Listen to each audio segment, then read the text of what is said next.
I want to expose the latest MAGA GOP Trump stunt. This one where they edited out of context former President Bill Clinton's speech that he gave in Georgia, where he's been touring as a surrogate for Vice President Kamala Harris. You'll recall in the past few days alone, we've exposed the fact that Donald Trump had fake auto workers wear auto workers for Trump shirts at a speech, not real auto workers. Fake union workers with union workers for Trump, not union workers. Fake firefighters for Trump shirts, fake firefighters. Every day is a scheme, a stunt, a manipulation, the use of AI, like this photo Donald Trump posted right here, where he said, look, the border crisis is causing classrooms to look like this. It's an AI image. These aren't even human beings in this photo. But going back to Georgia, former President Bill Clinton, a surrogate of Vice President for Kamala Harris, was giving a speech. I want to play for you a longer segment of the clip so you get the full context of what former President Bill Clinton was saying. And he was saying that Vice President Kamala Harris and Democrats negotiated a bipartisan border deal led by a very conservative Republican named James Lankford from Oklahoma, who was the lead negotiator of this bill that would have had one of the kind of strongest border enforcement, and it would have been done with dignity in American history. But Donald Trump killed the bill. And one of the things that former President Bill Clinton says is that if we had legislation like this passed, then it's possible that Laken Riley, who was killed by a individual here who was undocumented, that could have been avoided. And tragedies like that could be avoided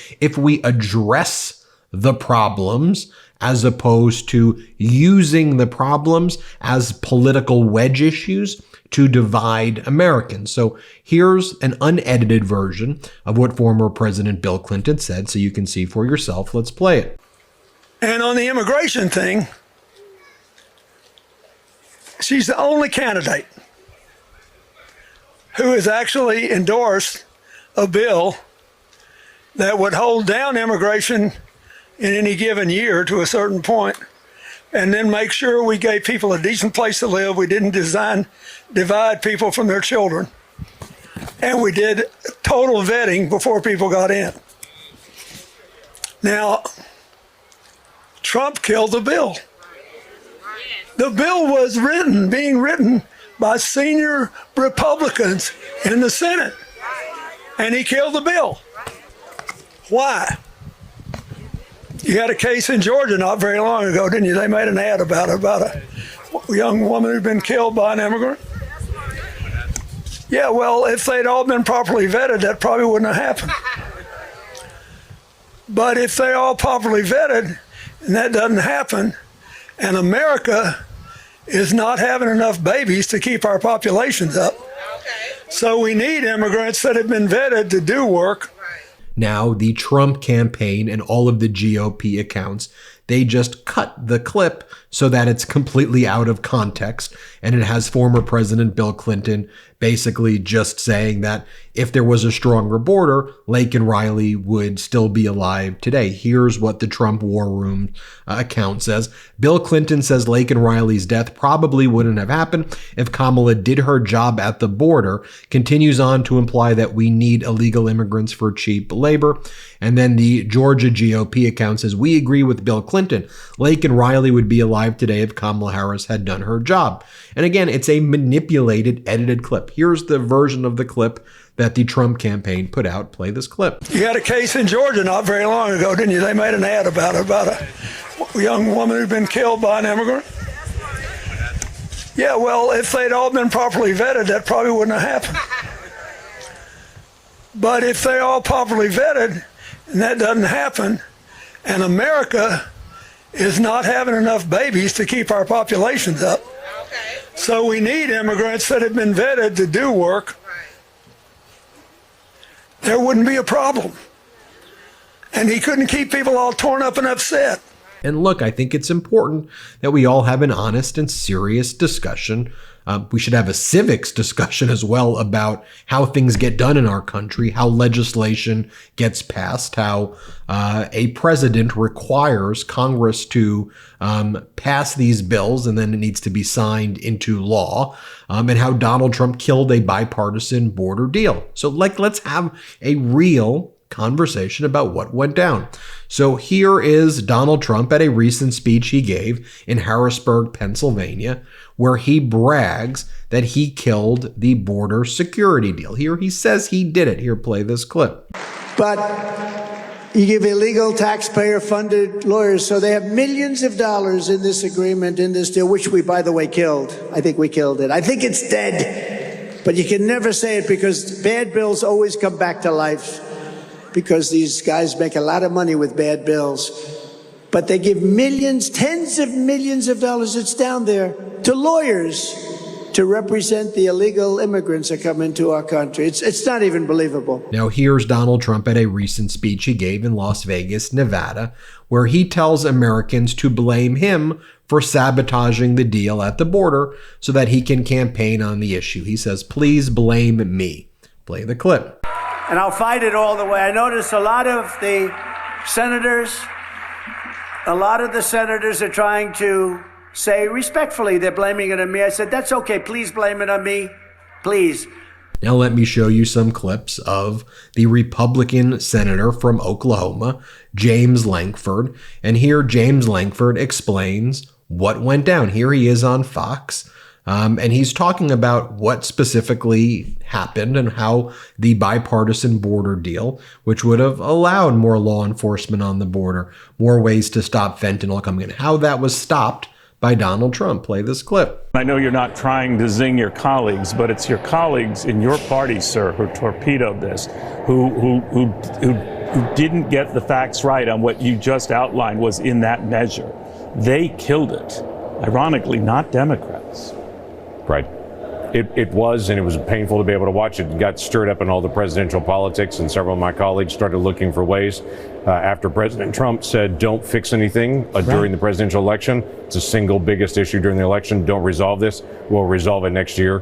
Quite a few of my colleagues backed up, looked for a reason to be able to shoot against it, and then walked away. I get that. That's a decision everybody makes in it. My issue is if we're pursuing everything, we very often end up with nothing. If we're pursuing someone coming later to fix it, later seems to never come. When we have a moment to fix things, we should fix as many things as we can then come back later and fix the rest. That's on Donald Trump, Senator.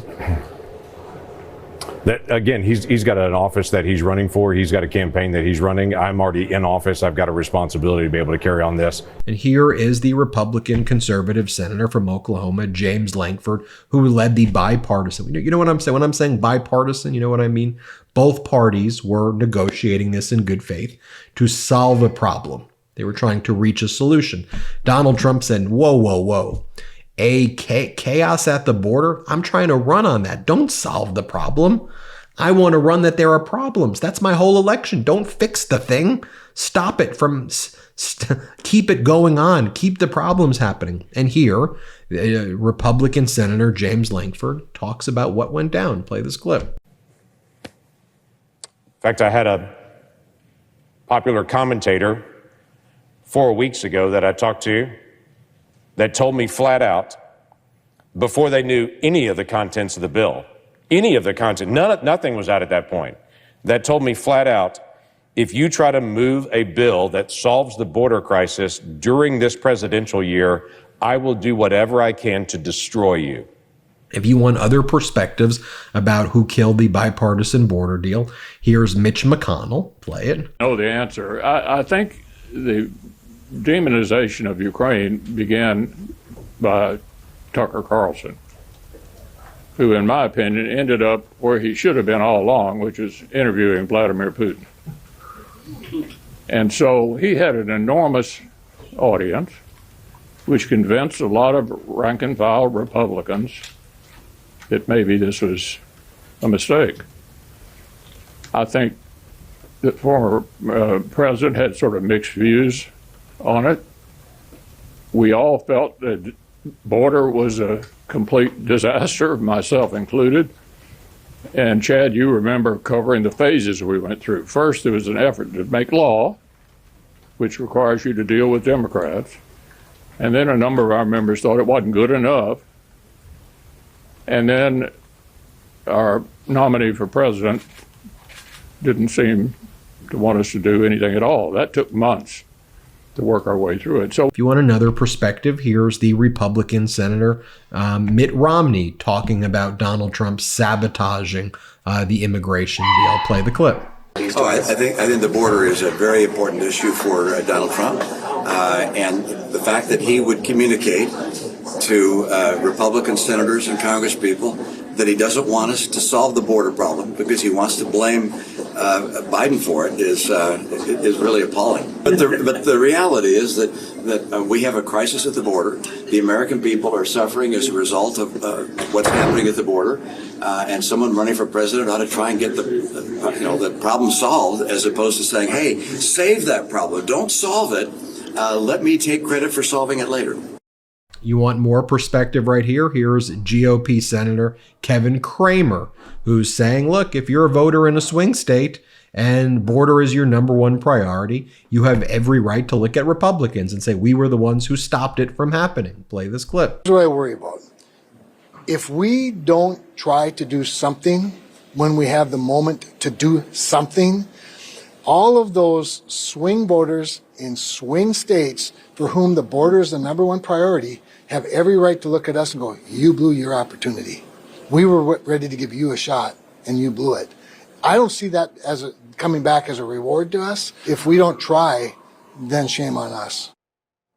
You want another perspective on it? Here's Republican Congress member Crenshaw ripping his Republican colleagues who tried to sabotage the border deal and also tried to sabotage Ukraine funding because Donald Trump also wanted them to do that. Play the clip. The height of stupidity is having a strong opinion on something you know nothing about. I'm extremely disappointed in the very strange maneuvering by many on the right to torpedo a potential border reform bill. If we have a bill that on net significantly decreases illegal immigration, and we sabotage that, that is inconsistent with what we told our voters we would do. People will make up whatever reasons they want to.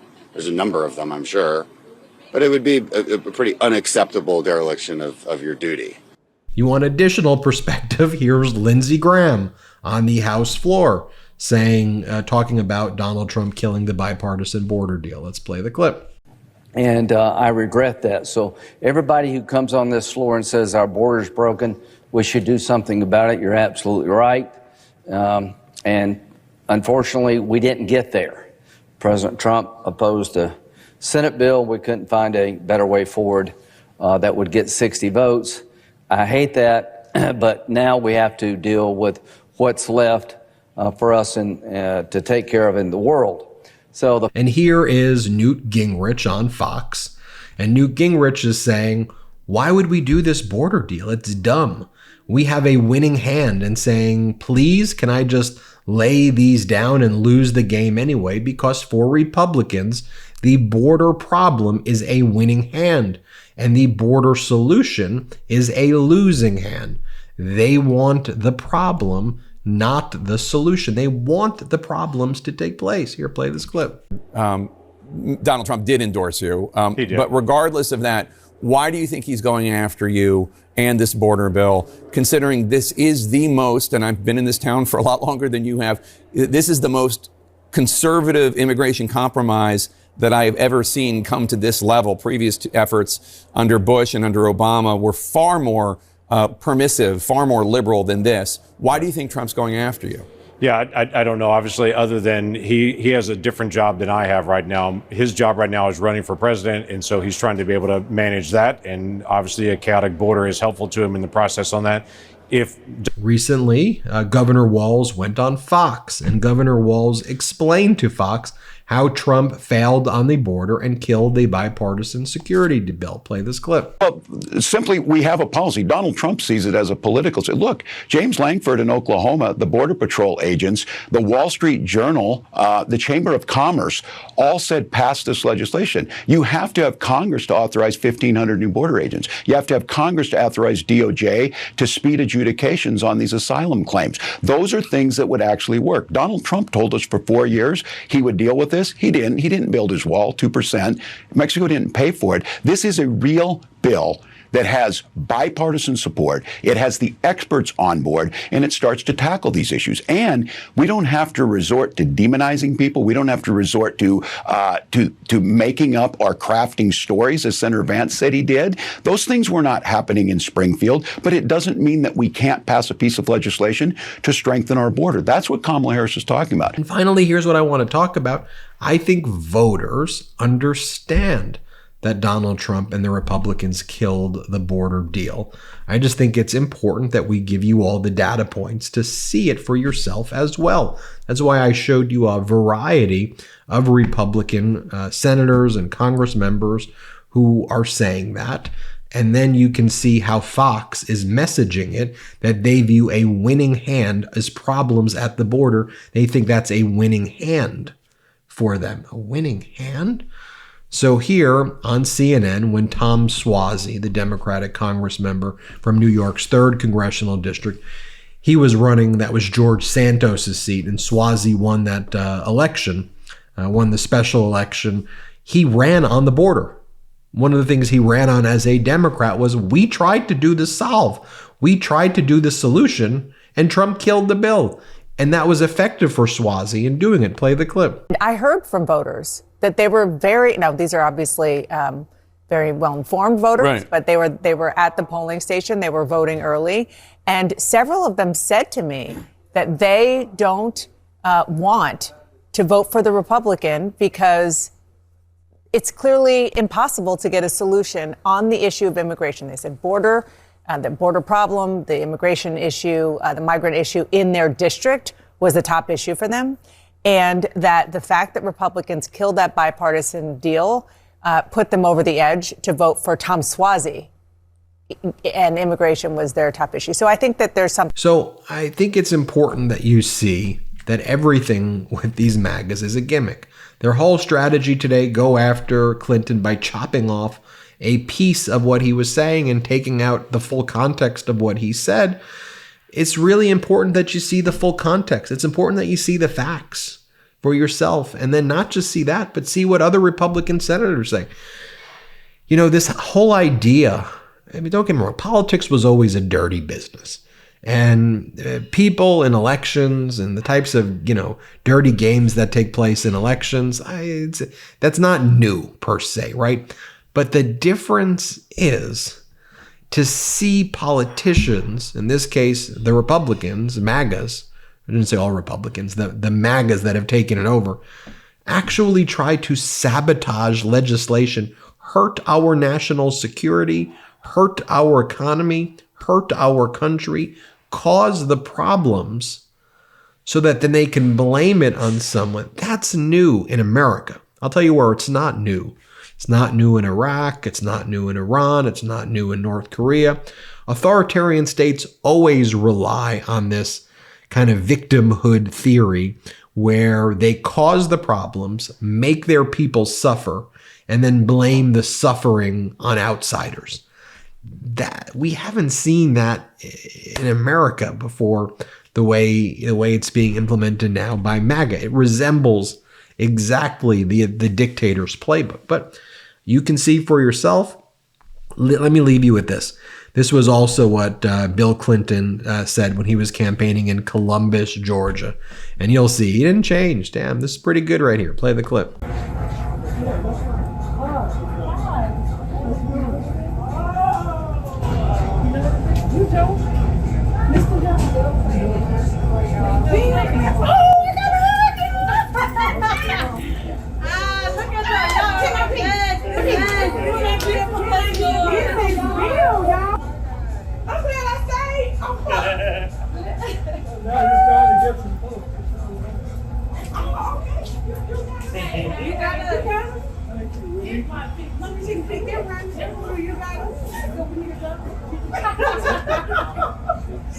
There you have it.